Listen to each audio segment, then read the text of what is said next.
And so that's really important. So, yeah, special consultant, that's right. So essentially, they are witness to the fact that the debtor, Shimon, has generated a lien on his property, an encumberment on his property. That's what they're witnessing. And that lien belongs to Reuven, okay? But it'll only belong to Reuven once he gets that piece of paper, right? So lefisha miyad shekanu miyad halova b'kinyan suder nishtabdu nechasov lemalva, because as soon as they created this kinyan, in other words, one of the witnesses gives a handkerchief to Shimon, and it says, "Okay, Shimon, take this handkerchief. In exchange for this handkerchief, you are relinquishing a portion of ownership of your property and creating a lien on your property to Reuven. Shezachin la'adam shelo b'fanav." And the principle is that you can create merits to a party that is absent. In other words, the witnesses are acting on behalf of Reuven, the lender, to create a lien on Shimon's property on his behalf, even though Reuven is not present, even though Reuven may not even be aware of what's happening. It's still legal to do this so long as there are witnesses involved and they make a kinyan. They do it on behalf of Reuven, the creditor, with the anticipation that Levi is then going to take this piece of paper and exchange it for $10,000 in cash. Lefichach eino shtar chov mukdam, and therefore it is not considered to be a predated document. It's not predated because the generation of the lien is occurring right now. Aval imlo kanu miyado lo yichtavu v'yachtemu lelove ad sheyehe hamalve imo. However, if the kinyan that generates the lien is not being done at the present time, then the witnesses may not draw up a promissory note in the absence of the lender. Then the lender has to be present. V'yimsor hashtar liyad hamalva bifneihem bo bayom. And only in that situation, when there's no kinyan made with the witnesses, they can generate the shtar, but only with the presence of the lender and the borrower. And in that situation, the borrower would give the promissory note on that day to the lender. Essentially, basically, the lender says, you give me a promissory note that says that I owe you that you owe me $10,000, and then I will give you $10,000 cash. Okay? Kishema lo yimserehu biyado ad lemachar v'harehu mukdamu pasol. Because if no kinyan is being made on that day, then the witnesses are not allowed to write that starting from this date, Shimon owes Reuven money, because maybe the debt will not be generated until the following day. And if the debt is generated only on the following day, it turns out that this is a predated shtar, and a predated shtar is puzzle. Remember, last time we were learning together, we were having a conversation about the ketubah. The ketubah is a very regular example of how you have to be careful not to predate a shtar, which is why we said that you're supposed to strive to have the ketubah and the kiddushin signed on the same day. Okay, so you shouldn't do the ketubah before sunset and then do the chuppah afterwards. That really would be optimal not to do that. Okay, you should try to do everything like in this time of year. Do everything after Tzeis HaKochadim, after nightfall, or do both the signing of the ketubah and the chuppah before Shkia, let's say in June. Okay, so this is an example, but we're getting into the whole concept of pre and post dated documents as being completely pasul according to halacha. Va'afilu nichtav bayom v'nimser b'layla pasul, ela im kein kasav bo hazman miyom hamacharas. And furthermore, even if the promissory note is generated on Tuesday, and the loan is not consummated until Tuesday night, then this shtar is puzzle. This shtar legally cannot be used to collect in Beis Din unless the date on the shtar is post-dated for Tuesday night. Because remember, the day starts at night. Okay, so there's a lot to unpack here. So we're going to go into the Imrei Yaakov, which is like the Mishnah Brura of the Rav Shulchan Aruch over here, and let's talk about this whole halacha. Okay. Okay. So when a kinyan is being made on a promissory note, so Rav Stern writes, Lav Davka doesn't literally mean that a kinyan is being made. Elahu hadin imlo asa kinyan sudar, ela shekasav b'shtar lahedya shahanechasim yu mishubadim lo me'achshav. Even if a kinyan is not made, as long as it is written in the shtar that the lien is being generated from today. If the borrower tells the Eidim, I wish to generate a lien on my property that will be owned by Reuven, as long as the witnesses write that it happens starting now in the shtar, then that can legally be done. Aval hashach nishar al zeh b'tzarech iyun. The shach, however, is not happy with that, and he's left in doubt whether you're legally allowed to do that without making a kinyan. Usvirale, dim lo haya kinyan sudar lo mo'il, ma shenichtav b'shtar lehedja, shahanechasim yihiyu mishubadim me'achshav. The shach feels that even if you write explicitly that the lien begins today, at the date of the writing of the shtar, that if you didn't make a formal kinyan with the witnesses, it's still not going to work. You're lacking in the mechanism.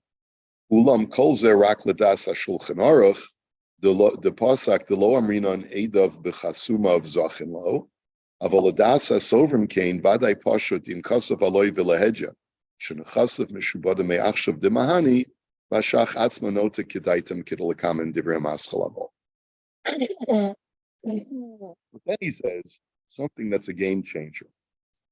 And that is what we're going to see in the next paragraph, in the next sifkatan, is that there is an opinion that a kinyan is generated not through a kinyan sudar. That's one way of generating a kinyan, which is the transfer of the handkerchief. But there's another way to generate a kinyan, which is simply done by the signatures of the witnesses. Witnesses signing a document immediately causes a transfer of ownership from one party to another. That can actually consummate a transaction.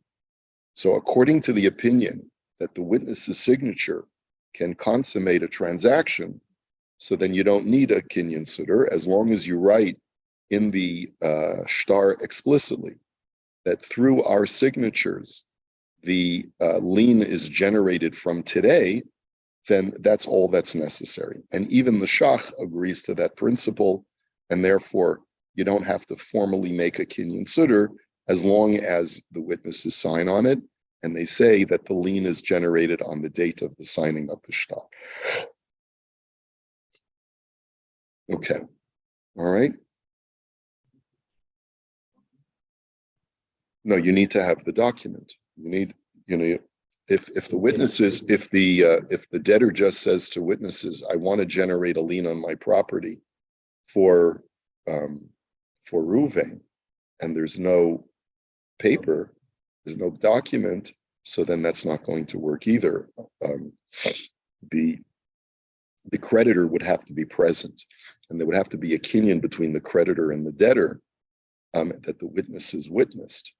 Then the purpose of the shtar is not to be the mechanism of the transaction, because you can have a mechanism of transaction without a shtar. There, the function of the shtar is to prove that a transaction took place. Here, what Rav Stern is suggesting is that the signature of the witnesses on this paper is in itself the mechanism that consummates the transaction. Okay. Well, that's not so clear, Paul, because what if Ruvain's name is the one that's on the star?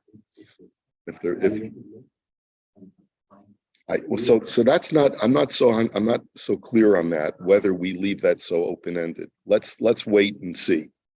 Let's wait and see. Okay. All right. Okay. So now let's go on to the next piece. But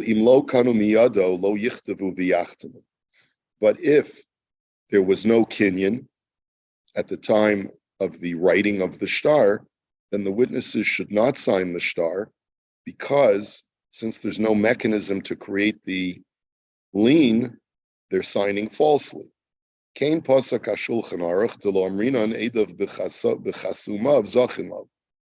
is the opinion of the Shulchan Aruch, who says that the witness's signature does not consummate the transaction. The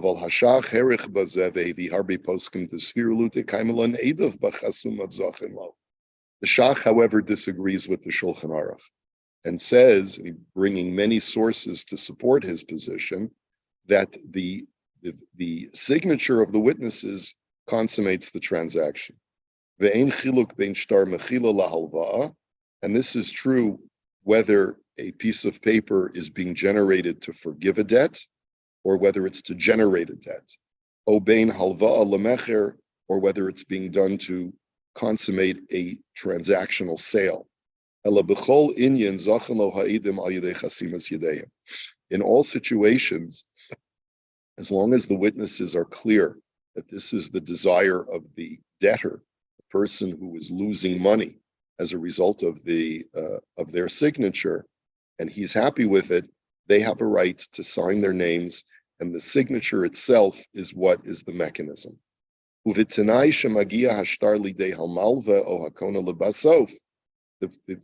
has to be with the understanding that this document will eventually reach the hands of the creditor. And then we say that once it reaches the hands of the creditor or the purchaser, or the person who's acquiring whatever goods are being transacted through this document, then retroactively the creditor has now acquired the lien, going back to the date of the signature, even though it's not formally triggered until the shtar gets into the hands of the creditor. But once it comes into the hands of the creditor retroactively, the lien began at the date when the signature took place. Okay, everyone clear on that? Umasik hashach demishu muchsak matzi lameimar kimli kechol hanach rabavasa. And therefore, the shach says that since there's a preponderance of sources who side with him, a person can rely on this mechanism and prevail with it in Beis Din. V'da od digam ledas hashulchan aruch v'harav kan disvir lehu de'enkos nishtar lelova b'li kinyan im ein hamal v'sham. But I want you to know that even though the opinion of the Shulchan Aruch and the Rav Shulchan Aruch that we're studying now is that when there's no formal kinyan sutter, there's no handkerchief mechanism being utilized, then the witnesses should not draw up a shtar. Mikol makom hainu davka kishayitnu hashtar lelove o sheyehi zman ma tachas yad ha'edim. But that's only true that they place this restriction when the lova is asking to say, he says to them, write up this shtar, sign that the lien is generated from today, and I'm going to bring the shtar over to the malva next week so that he can give me the $10,000. He says when they know that the loan is not going to be actually made until some later date, according to the Shulchan Aruch, they're not allowed to write up the shtar. Aval im yitnuhu miyad lemalva. But even the Shulchan Aruch agrees, like we saw later in the Siv, if the malva is present, creditor is present, and there is a lender and there is a borrower, and they both call witnesses over and say, please draw up a shtar that a lien is being created on Shimon's property starting now, then there's no kinyan, but since both parties are present, they certainly have a right to do that. O ha'edim yisku bo miyad lamalva. Hare ki'ilu zacha bo hamalva v'hu birshuso, d'zachin la'adam shelo b'fanav. Or if the witnesses are stating explicitly that we are yiskubo miyad limalva, we are immediately granting the lien to the malva starting from now. They have a right to do that as well. So therefore, even if the malva is not present, but the witnesses make it clear that the lien begins immediately now, so then they have a right to do that. And the principle being is that you can create merit for an individual in his absence. It's almost like the lova in this case is giving a matana to the creditor of, let's say the loan's not going to take place for another week, but the creditor says, draw up paper and create a lien on your property, and then when you bring me that paper, I'll lend you the money. If the witnesses, even according to the Shulchan Aruch, who says that the witness's signature does not create that transaction, but the fact that they take the shtar in hand and accept it on behalf of the malva, so that in itself also will generate the lien. The bottom line is, okay, just without getting into all of the technicalities, is that we paskin, based on what Rav Stern is telling us, that even when the lender is not present, it's possible to generate a lien on a debtor's property, or in the alternative, to create a bill of sale and create a transaction where possession changes hands in the absence of one of the parties. You can do that as long as you have the consent of the debtor party that's relinquishing the goods or relinquishing a right, a lien on his property, right? In all of those situations, there is a very valid mechanism in order for this to take place. In the absence of the party that is gaining something, whether it's a lender or whether it's a purchaser. And this would be the mechanism. According to the Shach, the mechanism is the signature of the witnesses on the document. And according to the Shulchan Aruch, the mechanism should be formalized with a kinyan, preferably, in addition to the signing of the document. Okay.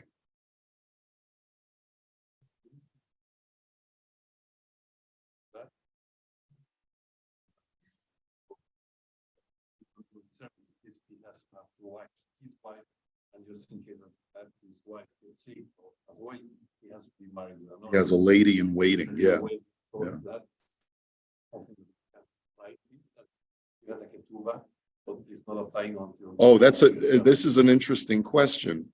Does that lady in waiting require a ketubah? Now, I want to remind you, the ketubah is not the mechanism of marriage. Marriage takes place under the chuppah when the man presents a woman with an object of value. Usually it's a ring. Ketubah is a rabbinic enactment. So it may not be necessary in that kind of scenario, where the whole reason for having him marry another woman is to just ensure that he's married during Yom Kippur. She may not need a ketubah at all. Okay. Hamalva imo v'imsar ashtar liyad hamalva. So he said that the Rav Shulchan Aruch had said that if no kinyan is being made, as long as the malva is present and they give the shtar immediately to the malva, they can legally generate a lien even though they don't witness any transfer of cash.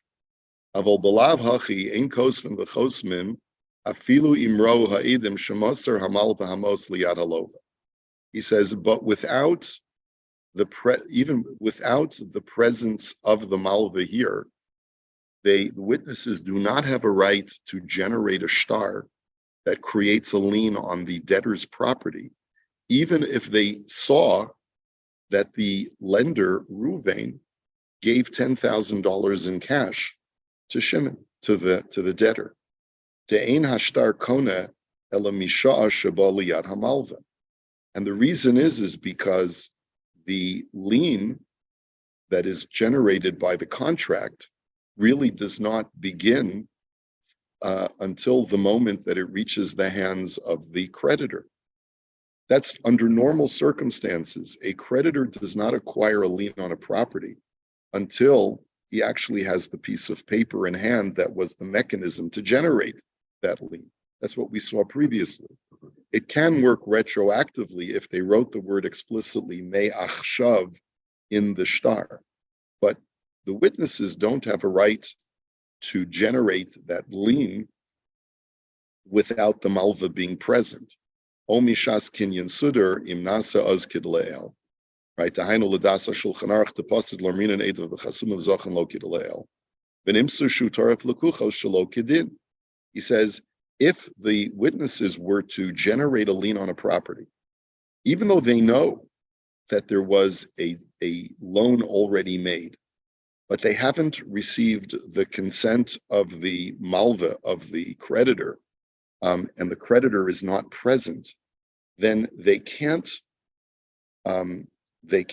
generate a lien without him being somehow involved in the acquisition of that paper, because then they would be predating a lien. And sometimes that could create a liability.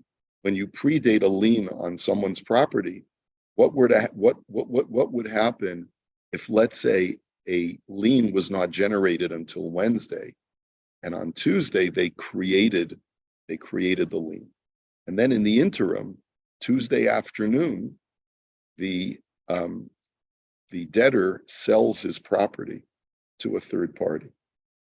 So the creditor would be illegally extracting the money from the third party, claiming that he had a lien, but in reality, that lien was not generated until he actually acquired the piece of paper.